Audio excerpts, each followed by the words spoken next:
चाचा चौधरी और गोबर सिंह की चाल। डाकुओं का सरदार गोबर सिंह एक दिन कहता है, रुल्दो, मैंने चाचा चौधरी को खत्म करने की सोच ली है। सरदार, सोचा तो आपने कई बार पहले भी है, लेकिन जितनी बार आपने चाचा चौधरी से टक्कर ली है उतनी बार आप हाथ पैर तुड़वा कर वापस आ गए हैं। इस बार ऐसा नहीं होगा, मैंने बड़ी अच्छी योजना बनाई है। गोबर सिंह एक पहाड़ी की ओर इशारा करता है। पहाड़ के ऊपर वो पत्थर रखा है, मैं चाचा चौधरी को फुसलाकर यहाँ लाता हूँ। जब वो मेरी बातों में लगा हो तुम ऊपर से वो पत्थर धकेल देना, वो दबकर मर जाएगा। हैं? अपनी योजना बताकर गोबर सिंह चाचा चौधरी के घर की तरफ चल देता है। अच्छा, मैं चला चाचा चौधरी को लेने। अरे सरदार, ये पिस्तौल और गोलियां, इनको देखकर वो यहाँ थोड़ा ही आएगा। गोबर सिंह ठिठक कर रुक जाता है। अरे ये तो मैं भूल ही गया, इनको तुम यही रखो। रुल्दू के हाथ में बंदूक और गोलियां थमाकर वापस गोबर सिंह चाचा चौधरी के घर की ओर चल देता है। अच्छा, तुम पहाड़ पर पहुंचो, मैं अभी आया। चाचा चौधरी के घर पर। चाचा जी, मैंने डकैतियां, लूटमार और कत्ल इत्यादि छोड़कर एक शरीफ आदमी बनने का इरादा कर लिया है। गोबर सिंह, मुझे ये जानकर बड़ी खुशी हुई कि तुम एक नेक आदमी की जिंदगी जीना चाहते हो। गोबर सिंह चाचा चौधरी को अपने साथ लेकर चल देता है। चाचा जी, मैं आपको अपना गुरु मानता हूँ। चलिए अरावली पर्वत के नीचे चलकर मुझे गुरु मंत्र दीजिए। पर्वत के नीचे? हाँ चाचा जी, यहाँ मुझे गुरु मंत्र दीजिए। तभी ऊपर से रुल्दू पत्थर को धकेल देता है। यही मौका है, जाओ। पत्थर नीचे की ओर लुढ़क जाता है। नीचे चाचा चौधरी और गोबर सिंह। गोबर सिंह, एक सेकंड ठहरो, मैं गुरु मंत्र के साथ तुम्हें ये फूल भी देना चाहता हूँ। इतना कहकर चाचा चौधरी वहीं लगे हुए एक फूल की ओर बढ़ जाते हैं। इधर वो पत्थर लुढ़कता हुआ सीधा गोबर सिंह के ऊपर आकर गिरता है। हाय, मर गया, बचाओ। अरे सरदार, तुम?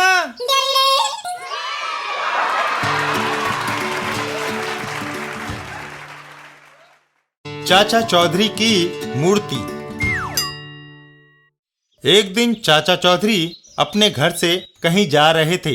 अरे साबू, आओ जरा घूम आए। आप जाओ चाचा जी, चाची ने मुझे लस्सी बनाकर दी है, इसे पीकर मैं लंबी तान कर सोऊंगा। ये सुनकर चाचा चौधरी अकेले ही आगे चल देते हैं। चलो, मैं अकेला ही जाता हूँ। कुछ दूर जाने पर, अरे भाई मूर्तिकार शॉर्टपुट, उदास क्यों बैठे हो?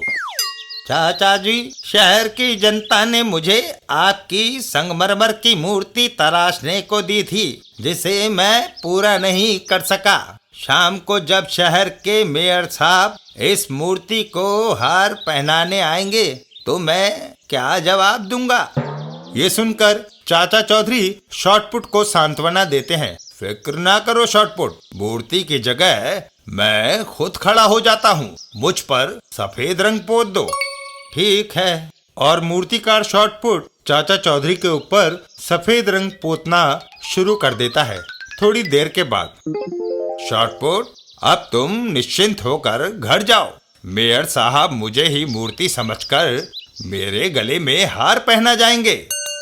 वहीं से कुछ दूरी पर हापुड़ झापड़ दो बदमाश। झापड़, ये मेयर का बेटा है, इसे उठाकर ले जाते हैं। इसे छोड़ने के बदले में काफी पैसे मिलेंगे। और वो दोनों बदमाश मेयर के बेटे को दबोच लेते हैं। ओह, बचाओ! दोनों बदमाश भागते हुए। हापुड़, काफी थक गए हैं, थोड़ी देर यहाँ पर आराम कर लें। और दोनों बदमाश चाचा चौधरी की मूर्ति के नीचे आराम करने के लिए बैठ जाते हैं। तभी चाचा चौधरी की मूर्ति में हरकत होती है और एक बदमाश के सर पर जोरदार भीमसेनी लठ का वार पड़ता है। दोनों चाचा चौधरी की मूर्ति को हिलता डुलता देख वहां से डर के मारे भाग जाते हैं। भूत भागो! शाम को जब मेयर साहब चाचा चौधरी की मूर्ति को हार पहनाने आते हैं तो मेयर साहब अपने बेटे को संभालिए। हैं?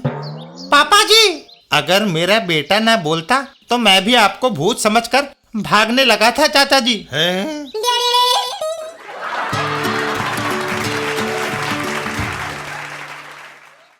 चाचा चौधरी और साबू की बदहजमी। एक दिन साबू को बदहजमी हो गई। अरे साबू, क्या हुआ? चाचा जी, बदहजमी हो गई है। खट्टी खट्टी डकारे आ रही है, दर्द हो रहा है। रात को दावत में मैंने तुमसे कई बार कहा कि ज्यादा मत खाओ, लेकिन तुम नहीं माने। ये उसी का अंजाम है। चाचा जी, कोई तरकीब इस तकलीफ को मिटाने की बताओ, नहीं तो मैं मर जाऊंगा। किसी केमिस्ट के दुकान से 1000 हाजमे की गोलियां लेकर खा लो, सब ठीक हो जाएगा। और साबू केमिस्ट की तलाश में निकल पड़ता है। चल बेटा साबू, अब केमिस्ट की तलाश में मारा मारा फिर। एक जगह पहुंचकर, अरे केमिस्ट साहब, जल्दी से 1000 हाजमे की गोलियां देना। 1000? अरे भाई, दर्जन 2 दर्जन गोलियां चाहिए हो तो दे सकता हूँ। ज्यादा स्टॉक मैं नहीं रखता, इसके लिए तुम्हें होलसेलर के पास जाना पड़ेगा। साबू तुरंत वहां से उल्टे पांव दौड़ लगाता है। बाप रे, अब होलसेलर को ढूंढते फिरो। दवाइयों की थोक की दुकान। जरा 1000 हाजमे की गोलियां देना। साबू, तुमने थोड़ी देर कर दी। अभी अभी मैंने हाजमे की सारी गोलियां शहर के स्टॉकिस्टों को भिजवा दी है। अब तुम्हें दवाइयां बनाने वाली फैक्ट्री में जाना पड़ेगा।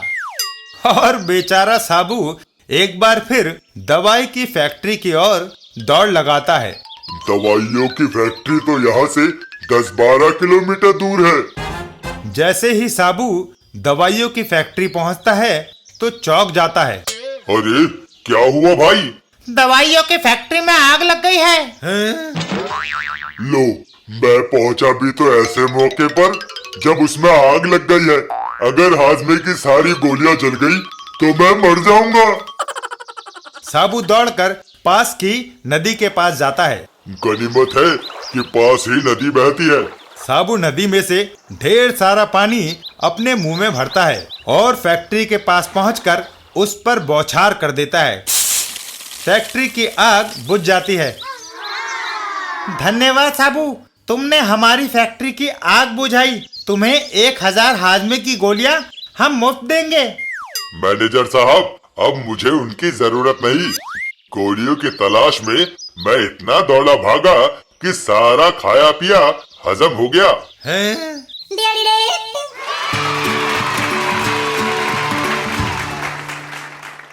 चाचा चौधरी बरसात में। एक दिन चाचा चौधरी दीपू और साबू सिनेमा देखने के लिए निकले। चाचा जी आओ, सिनेमा का टाइम हो गया है, अच्छी फिल्म लगी है। मैं भी तुम्हारे साथ चलता हूँ। साबू, तुम्हारे बैठने के लिए सिनेमा हॉल में कोई सीट नहीं है। चाचा जी, मैं बाहर से फोटो देखकर ही आ जाऊंगा। तभी चाची उन्हें पीछे से आवाज लगाती है। अरे भाई, मौसम खराब है, कभी भी वर्षा आ सकती है, ये छतरी लेते जाओ।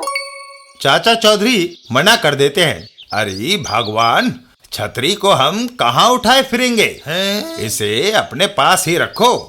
और चाचा जी दीपू और साबू के साथ वहां से चल देते हैं। चलो, जल्दी चलो, हम इंडियन न्यूज रिव्यू को छोड़ना नहीं चाहते। तभी अचानक बारिश शुरू हो जाती है। लो चाचा जी, बारिश शुरू हो गई, छतरी हम लाए नहीं, अब क्या करें? फिक्र मत करो दीपू, चाचा चौधरी साबू से बोलते हैं। साबू, जरा अपना हाथ नीचे करना। अभी लो चाचा जी। साबू अपना हाथ उनके ऊपर कर देता है। देखा, अब हम बारिश से बचे रहेंगे। वाह, तभी दीपू चौंक पड़ता है। अरे चाचा जी, देखो साबू का सिर कहाँ गायब हो गया। उसका सिर बादलों से ऊपर निकल गया है। वाह, देखो कुदरत के नजारे। ऊपर सूरज की सुनहरी धूप और नीचे मूसलाधार बारिश। तभी चाचा चौधरी दीपू से कहते हैं, बारिश अधिक हो गई है दीपू, अब हमें साबू के करीब नहीं रहना चाहिए। अरे चाचा जी, आप तो यूं ही परेशान हो रहे हैं। साबू हमें बारिश से बचाता हुआ ले जाएगा। दीपू साबू से कहता है, चलो भाई साबू, हमें बचाते हुए जरा सिनेमा हॉल तक ले चलो। अच्छी बात है।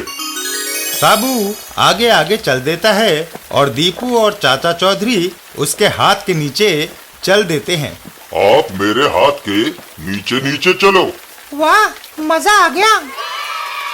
तभी कीचड़ में साबू का पैर फिसलता है।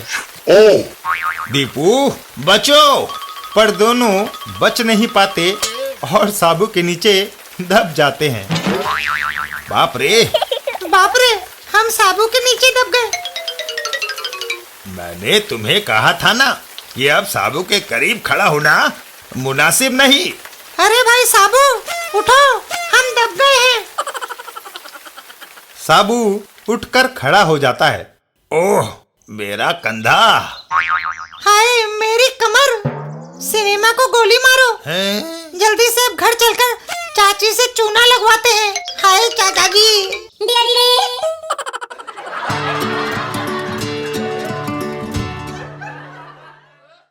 चाचा चौधरी और छकाना चोरों को। शहर में एक जनरल स्टोर्स। सेठ किरोड़ी मल जी, आपका माल दुकान पर पहुंच गया था, कहिए कितने दाम हुए? 10,000। दुकानदार सेठ करोड़ी मल को 10,000 रुपए दे देता है। ये लीजिए। धन्यवाद, अब मैं चलता हूँ। सेठ करोड़ी मल चल देते हैं, इस बात से अनजान कि एक बदमाश उनकी बात सुन रहा था। सेठ की जेब में 10,000, अब तो मालामाल हो जाएंगे। वो बदमाश तुरंत अपने साथी के पास पहुंचा। उस सेठ के पास 10,000 हैं। ये अपने उस्ताद कल्लन को बताना चाहिए। वो दोनों बदमाश उस्ताद कल्लन के पास पहुंचते हैं। उस्ताद, 10,000। अच्छा, हम अभी उसकी जेब साफ कर देते हैं। चाचा चौधरी कहीं जा रहे होते हैं, तभी चाचा जी 1 मिनट रुकिए। कहिए सेठ जी, आप इतने घबराए हुए क्यों हैं? मेरी जेब में 10,000 रुपए हैं और बदमाश मेरे पीछे लगे हैं। घबराओ नहीं, जैसा मैं कहता हूँ वैसा ही करो, ठीक है? और वो दोनों ऊंची आवाज में बात करते हुए बाजार में चलने लगते हैं। मैं शहर का सबसे बड़ा सेठ हूँ, 10,000 हमेशा मेरी जेब में रहते हैं। अरे जा, मेरे बैग में 1 लाख अब भी पड़े हैं। अच्छा चौधरी, मानता हूँ तुम मुझसे बड़े सेठ हो। अलविदा, टाटा। उस 10,000 वाले को मारो गोली और 1 लाख वाले सेठ का बैग छीनकर भागो। जी उस्ताद। वो बदमाश चाचा चौधरी का पीछा करता है। बस यही मौका है। और तभी वो चाचा चौधरी के हाथ से बैग छीनकर भाग खड़ा होता है। चोर, चोर, पकड़ो, मेरा बैग छीनकर भाग रहा है। एक जगह, लो उस्ताद, मैं बैग ले आया। शाबाश, आओ अब बैग खोले और रुपए बांट ले। मगर बैग खुलते ही, अरे, इसमें तो अखबार की रद्दी भरी है। इधर चाचा चौधरी और सेठ। वाह चाचा जी, उन चोरों को खूब चकमा दिया आपने।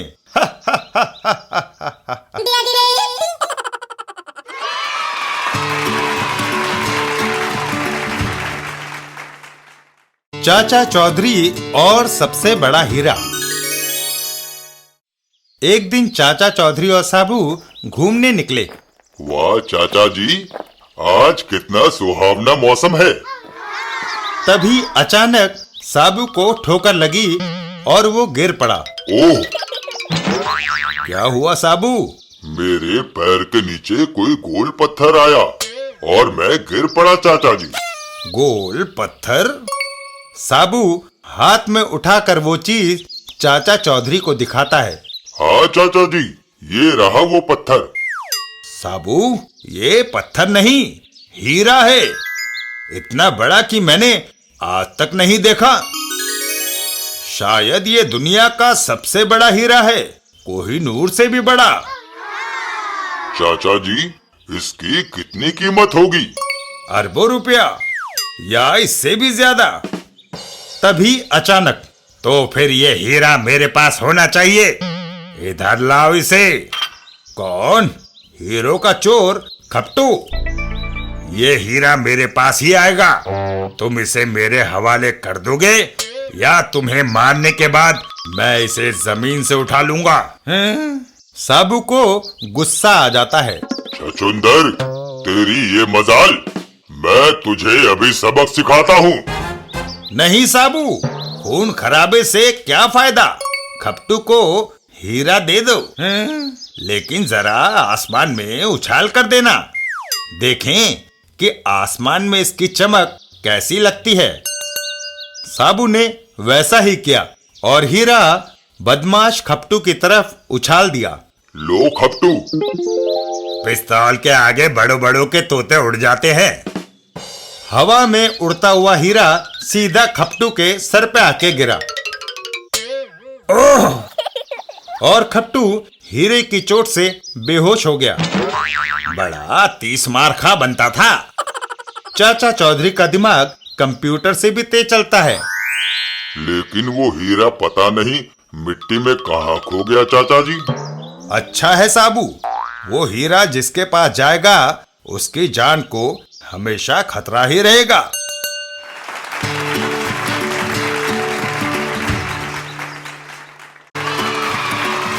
चाचा चौधरी और वह मोटा आदमी। एक दिन साबू चाय पीते पीते चाचा चौधरी से बोला। चाचा जी, लगता है आप कुछ सोच रहे हैं।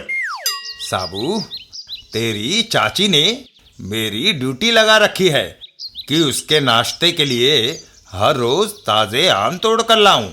सोचता हूं आज मैं जाऊं या तुझे भेजूं। चाचा जी, आप ही जाइए। अगर मैं गया तो कई आम मेरे पैरों तले कुचले जाएंगे। ये सुनकर चाचा चौधरी रॉकेट को लिए वहां से चल देते हैं। तू ठीक कहता है साबू, तेरे जाने से इतने आम आएंगे नहीं जितने बर्बाद होंगे। मैं ही जाता हूं।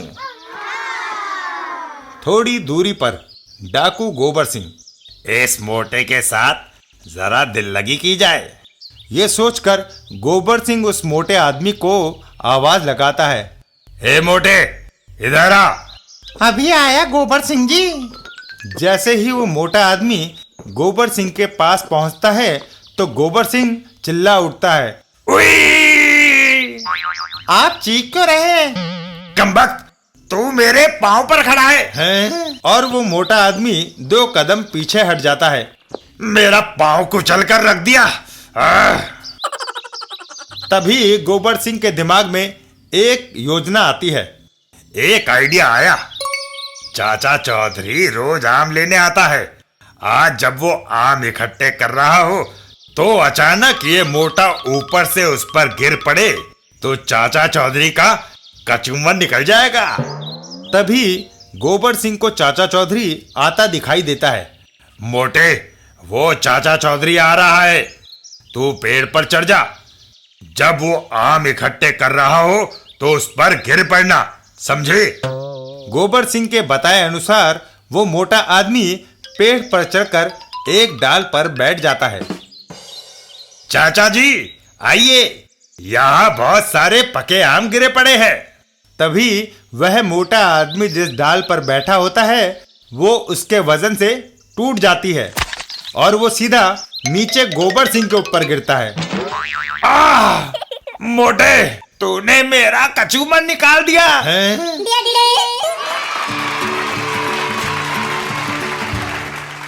चाचा चौधरी और भक्ति का फल। एक दिन चाचा चौधरी ने साबू से कहा, साबू, थोड़ा सा समय निकालकर ईश्वर का नाम जपा कर।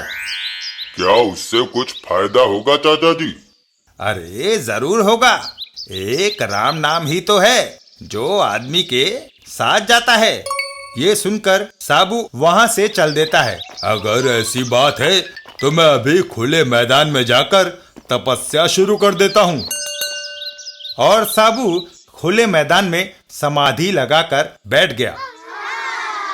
स्मगलरों का हवाई जहाज। सरदार, आगे एयरपोर्ट पर पुलिस का कड़ा पहरा है। हमारा जहाज अमेरिकन करेंसी से भरा हुआ है। हम पकड़े जाएंगे क्योंकि ये सारे डॉलर चोरी के हैं। ठीक है, तुम ये सारे डॉलर नोट रास्ते में ही फेंक दो और खुद भी पैराशूट से कूद जाओ। मैं एयरपोर्ट पर खाली जहाज उतार दूंगा।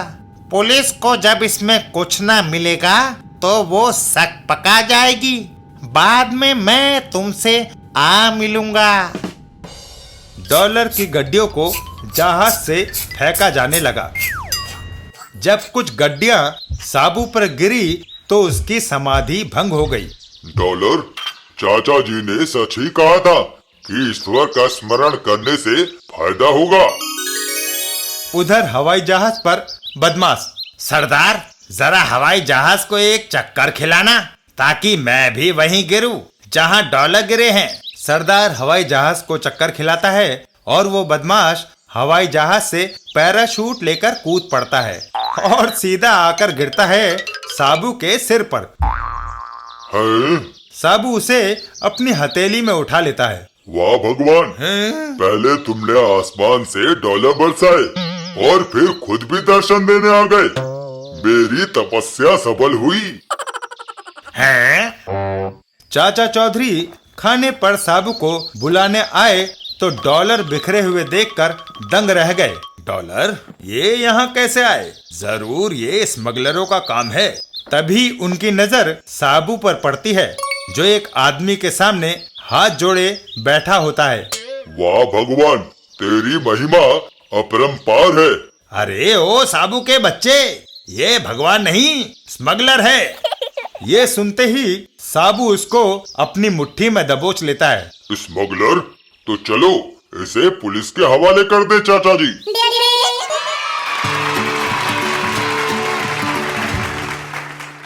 चाचा चौधरी और कहानियों की किताब। एक दिन चाचा चौधरी और साबू। साबू, आज तुम क्या कर रहे हो? चाचा जी, आज बहुत काम है। सबसे पहले तो स्टेशन मास्टर ने बुलाया है। दिल्ली हावड़ा लाइन पर मालगाड़ी का इंजन और 2 बोगी उलट गए हैं। उन्हें उठाकर खड़ा करना है। उसके बाद दीनू काका का बैल मर गया है, उसका हल मुझे चलाना है। फिर एक ठेकेदार के लिए जंगल काट कर जमीन साफ करनी है। ओहो, तब तो तुम आज के लिए व्यस्त हो गए साबू। तभी साबू ने तेजी से वहां से दौड़ लगा दी। ओह, मैं तो बातों में लग गया था। उधर उल्टे हुए इंजन और बोगियों की वजह से आने वाली कई एक्सप्रेस गाड़ियां लेट हो जाएंगी। चाचा चौधरी, साबू तो गया, अकेला घर में बैठा बैठा मैं क्या करूंगा?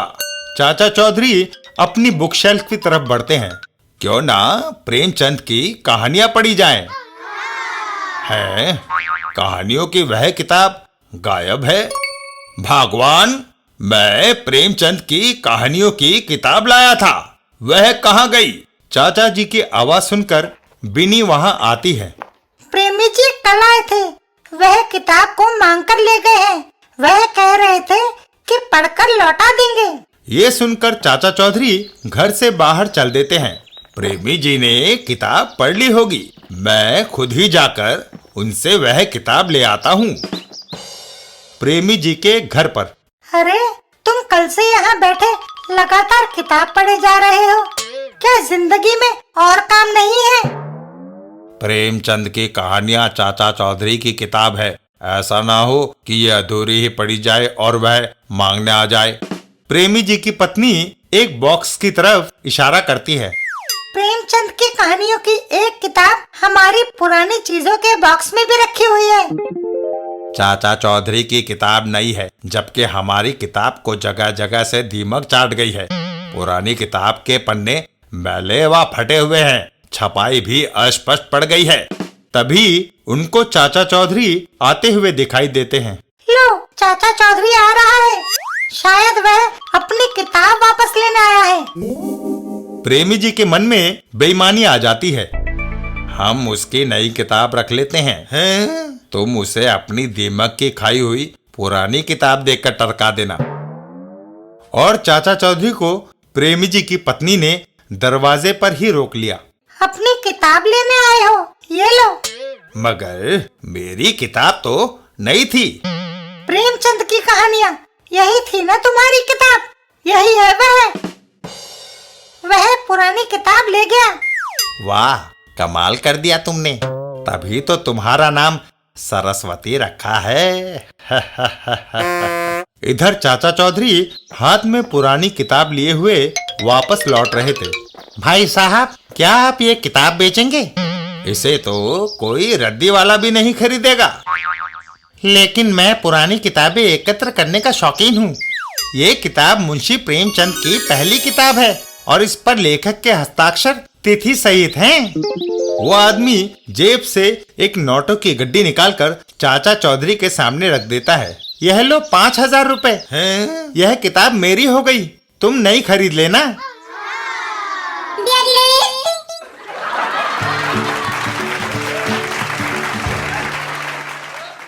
चाचा चौधरी और गुब्बारा। एक दिन जब चाचा चौधरी अपने घर के अहाते में बैठे थे तो शिकारी बारूदमल उनके पास आया। अरे भाई बारूदमल, ये सवेरे सवेरे बंदूक लेकर किधर चल दिए? किसी शेर की तलाश में हो? कुछ शेर तो मेरे पास भी हैं। सचमुच? हाँ, बोलो, किसका शेर सुनोगे? गालिब का या जिगर मुरादाबादी का? हैं? थोड़ी दूर पर। चलो, गुब्बारे बेचने का काम अच्छा है, नहीं तो बेकार बैठे बैठे हड्डियां दुखने लगी थी। टिंगू मास्टर साबू के गैस के गुब्बारे देखता है। साबू, एक गैस का गुब्बारा मुझे देना। साबू एक गैस का गुब्बारा टिंगू मास्टर की ओर बढ़ाता है। जरा मजबूती से पकड़ना।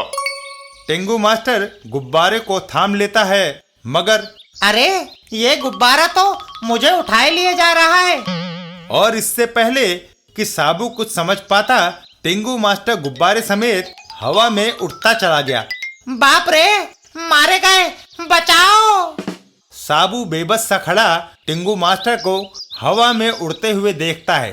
अरे, टिंगू मास्टर तो आसमान में उड़ा जा रहा है। चाचा चौधरी को खबर करनी चाहिए। बचाओ। साबू दौड़कर चाचा चौधरी के पास पहुंचता है। चाचा जी, गजब हो गया, टिंगू मास्टर आसमान में उड़ा जा रहा है। चाचा चौधरी आसमान की तरफ नजर करते हैं तो उन्हें टिंगू मास्टर हवा में उड़ता हुआ दिखाई देता है। अरे, वो तो बिना टिकट ही अमेरिका पहुंच जाएगा। तो वह गुब्बारे को छोड़ क्यों नहीं देता हैं? मूर्ख, अगर वो गुब्बारे को छोड़ देता है तो जमीन पर गिरते ही उसकी हड्डियों का सुरमा बन जाएगा। इधर ला बंदूक। चाचा चौधरी बंदूक हाथ में लिए टिंगू मास्टर के पीछे दौड़ते हैं। उसको किसी ऐसी जगह गिराना चाहिए जहां चोट न लगे। कुछ दूरी पर रुककर, यही जगह सुरक्षित है। चाचा चौधरी गोली दागते हैं। चाचा चौधरी का अचूक निशाना, गोली सीधा जाकर गुब्बारे पर लगती है और गुब्बारा फटता है और टिंगू मास्टर हवा में से सीधा नीचे पानी में आ गिरता है। लाओ टिंगू मास्टर, हाथ दो, तुम्हें बाहर निकालें। धन्यवाद चाचा जी।